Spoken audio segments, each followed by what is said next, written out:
বীরকে নয় যেন বুবলিকেই পড়াচ্ছিলেন বীর। পাশে বসে হাসছিলেন শাকিব খান। কিন্তু কেন? এ বিষয়ে বিস্তারিত তুলে ধরবো আজকের এই ভিডিওতে। আর তাই ভিডিওটি না টেনে শুরু থেকে শেষ পর্যন্ত দেখে সঙ্গেই থাকুন।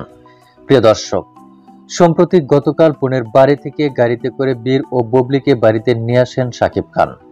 আর তারই একটি স্থিরচিত্র সোশ্যাল মিডিয়ায় হইচই ফেলে দেয়, যেখানে দেখা যায় গাড়ি ড্রাইভ করছেন শাকিব খান এবং বাবার গলা জড়িয়ে ধরে আছেন বীর। পাশে বসে সেফটি বেল্ট লাগিয়ে বাবা ছেলের কাণ্ড দেখে হাসছেন বুবলি। শুধু বুবলি নয়, শাকিব খানকেও হাস্যোজ্জ্বল লুকিয়ে দেখা গিয়েছে। আর এমন দৃশ্য দেখে হুমড়ি খেয়ে পড়েছিলেন নাট্যকারিকরা। সেই আলোচনা শেষ হতে না হতেই আবারও শাকিব, বুবলি ও ছেলে শেহজাদ খান বীরের একটি ছবি ইতিমধ্যেই সোশ্যাল মিডিয়ায় ভাইরাল হয়েছে, যেখানে দেখা যায় বীরকে পড়াচ্ছেন বুবলি, পাশে বসে হাসছেন শাকিব খান।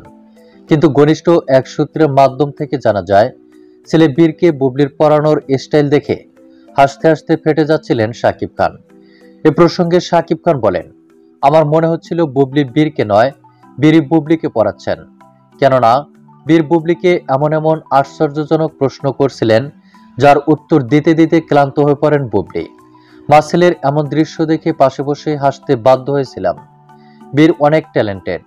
তো প্রিয় দর্শক, বীরকে পড়াতে গিয়ে সাকিব বুবলির এমন কাণ্ড দেখে আপনার কি মন্তব্য, তা আপনার ধারণা মোতাবেক কমেন্ট করে জানিয়ে দিন নিচের কমেন্ট বক্সে।